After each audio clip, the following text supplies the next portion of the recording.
Of course, I'm not saying that these are the only tips that ever worked for me, but these are my top 5 that I can recommend to anybody.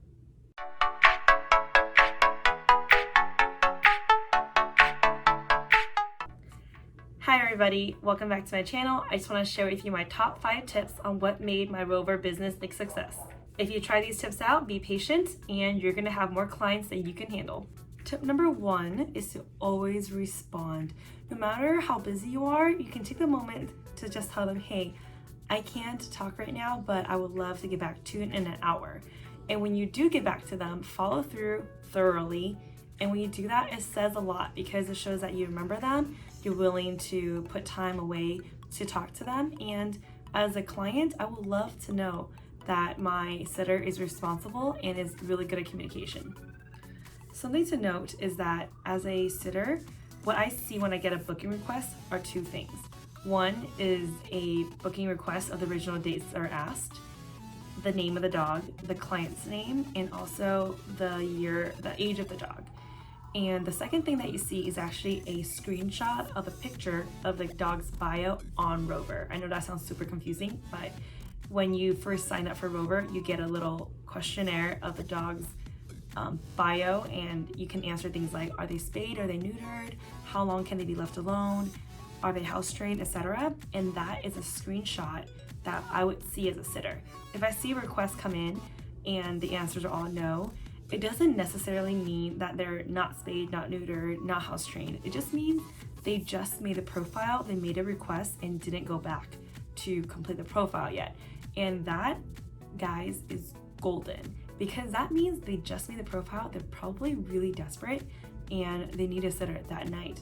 And they're not picky because they just started on Rover and they're probably looking for a sitter right away. And you being a new sitter, you shouldn't be picky either, because any dog is a dog, right? You can always ask follow-up questions, but respond right away because you might have just snagged a client. Tip number 2 is always take the dog if you have the space and room for it, and of course if you have the time. Adapt to the dog's needs, not be picky about the dog that fits your needs. So for example, I did have a dog in the past, let's call him Cosmo, and they were looking for somebody that night of at 11 p.m. It was like 8:30 p.m.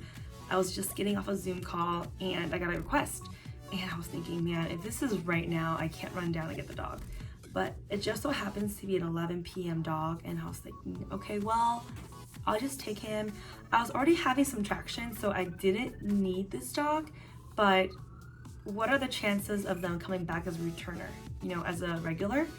And it could be pretty high, but for those who are desperate for a last minute dog sitter, they're probably not going to be returners, but it is another dog under your belt for experience, and they might leave a review, which is amazing if they do.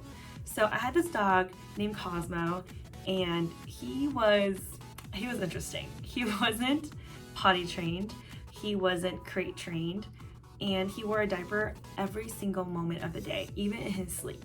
And the reason why is because the owner believes that he should be who he is, which is a dog. And this owner believed that dogs should not be crate trained, potty trained, because they should not be conformed to a lifestyle of a person, but they should just be a dog. So she got a pet and made him a regular dog, if that makes sense, by letting him pee anywhere he wants on the house. And she gave me a bunch of baby diapers to put on the dog, and he was aggressive. He didn't really like dogs or people coming up to him. So if I put the diaper on him, he would get snappy. I've been bitten a few times. And was it worth it? I'm gonna have to say no, but at the time I think it was a great experience for me, and I'm never doing that again. But the point of this tip is, if you have the space for it and the time and you're desperate, take the dog. If anything, it tells you and it teaches you more information about how to talk to other clients, what kind of questions to ask them in the future. Like, are they potty trained? Are they crate trained? If not, what would you like me to do? How do they eat? What's your eating schedule? So those are the kind of questions you can ask because you learned from this experience. Tip number 3 is to always update your bio and check the rates in your area. I always check rates. I always check them about once a week or once every 2 weeks, and for spring, summer, and fall and winter breaks. I always check them, especially for holidays, because some people just raise their prices like crazy for holidays, and there's a way to check what the holiday rate is for other sitters. So what you do is make a pseudo booking, pretend you're gonna book, and go to the sitter. You don't have to click contact sitter. You can just go under their services and see what they charge for an extra dog, what they charge for a walk, what they charge for a holiday rate. Go a little bit under if you want to get the clients and if you don't have the reviews to back yourself up. What you can't have your price based on is if you have more assets to offer than your neighbors. So for example, I have a large patio. I have a huge fenced backyard and there's no smoking in the house, no children. I'm more likely to raise that price than my neighbors who don't have a front yard, backyard. They have one other pet or two other pet where it gets really busy. So you can base your rate off of that, but I still keep the rate at what I have, even though I have all those extra assets that my neighbors don't have. And I know that for sure is because I can look at other sitters and what their house offers. And because I live in a house and not an apartment, I'm able to offer so much more, and people are more likely to reach out to me if they rent my bio through and through. Tip number 4 is I lock in rates for people. So there's a way to lock in rates for people who have booked with you or they have reached out to you. You haven't booked necessarily with them yet, but you can lock in the rates. So even if you raise your price in the future, you are locked in. So for example, I have a client back in the day that reached out to me a long time ago, and they've coming back every single week. I want to reward them. I want to thank them. So I lock in the rates and I let them know. I say something like, "Hey, it's so great meeting you and blank. He's such a pleasure to have here, and I just want to let you know that I locked in your rates, so for any future bookings, you're good to go, no matter what the price increase is in the future." And I guarantee you they will be so appreciative of it, and they're gonna say thank you, and they're more likely to come back to you. I'm not gonna lie, there are times where I don't lock in the rates for people because I don't want them to come back. I don't like the way they mix with my regulars, and it's just not worth the risk losing 5 regulars to this one dog who I want to keep as a client. My last tip is to be extremely organized.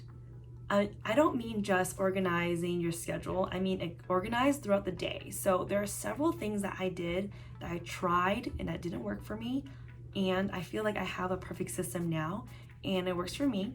But as the business grows and if I were to move locations, I would definitely adjust my system as I'm growing. There's no perfect thing that works for everybody. So what works for me may not work for you, but this is a guideline of what I did. I used to print out a sheet of paper every single day of the dogs we're gonna get that day. And it helped me and my husband to know who to expect, who's going home, who's staying for the night. And that helped to some extent because we're able to look at it in an overview and say, okay, I have 4 dogs today, 3 tomorrow. That means 1 is leaving. Who's leaving? And can we take another dog? That worked for an extended period of time, but then I started getting same day requests. So that list constantly needed to be written in and it just got so messy. So what I ended up doing was I moved my calendar onto Google Docs and I typed in the name as I went. And then from there, I did some tweaks where if I got a booking request, I will only put in their name if they officially booked with me. And that didn't work out for me in the end because I would move on from them and forget about them and I wouldn't know to come back and follow up with them. But now what I do is no matter who messages me, as long as I have room, I will put their name down and then book the meet and greet. And that's important because what I do is I look at the week overview on a Sunday and look through the Sunday to Saturday and I see, okay, who have I not talked to since I put their name down? Do I need to do a follow-up? Do I need to message them and confirm a time? Do I need to do the meet and greet that we finally said we're gonna do, but we didn't do because they booked me a month ago? That calendar tells me who I need to talk to that week without missing anybody. So if I have 7 dogs today and I only have 5 confirmed dogs, I'm thinking, okay, who are the 2 people on my pending list that didn't book me this week yet, but we wanted to? So I go back to the messages and I see that they have booked with another sitter. So Rover will tell you if they booked with another sitter. And when that happens, I just take their name off the list, easy peasy, delete it on computer. So that gives me an idea of who I need to talk to on that Sunday night for the week to come. I went from a printout to a online document that only gets updated if someone books with me to the same document, but I update it every single time a request come in, no matter if it's been booked or not. And it's easier to delete a name than to write it in or to follow up and think, wait, did I talk to them already? Is it worth the time to figure this out? Because now it's consistent, every name goes on that list. So earlier I mentioned to not only be organized with your schedule, but also with the system that you have in place. So what I have outside on my patio is a giant bookshelf. And it goes from shelf number 1, shelf number 2, shelf number 3, shelf number 4. It's top to bottom, left to right, 1, 2, 3, 4, 5, 6, 7, 8. And then to the left of that, I have all these hooks put into the wall, 1 through 8. So shelf number 1 corresponds to hook number 1. Shelf number 2 goes with hook number 2, etc. And then on top of that, I will write their names in with a white board marker on the window pane that's right next to the hook, so I know exactly who this hook belongs to, and the bag the leash goes with that's on the hook. There's been times where I've been really lazy and I'll just put the leash of the dog that came for the day without updating the names, and then I'll put the bag just anywhere on the shelf. And I cannot stress this enough, you're gonna waste so much time when the owner's gonna be downstairs saying, I'm here to pick up XYZ, and you're like, I'm coming, and then you're stuck looking for the leash, looking for the bag, and trying to put the harness on the dog. There's been a time where I put on the wrong leash on the dog with another person's bag. So there were 3 different people's belongings going on at that moment. There's a dog from person A, a bag from person B, and a leash from person C. It was kind of crazy. So that doesn't look good. So don't do that. I used to have my bags put up on this table outside on the patio and the leash inside the bag. But it was just not working out for me because bigger dogs were going into other dogs' bags, getting their food, the leash would fall out, I'll get mixed up. It was such a mess. And dogs, they can't always have other dogs' food. If there's dietary change, they're gonna have diarrhea, they're gonna be sick. And what's worse is if there's an allergic reaction to the food, you don't wanna have to explain to the owner what happened because you're irresponsible. So put the bag in a higher place and put the leash in the bag that's gonna not fall out, or hook it on somewhere with your future self will thank you, I promise. If you wanna see a part 2, let me know, or I might just film it anyway. Support a baby channel, and I hope you enjoy what you watched today and inspire you to be a dog sitter as well.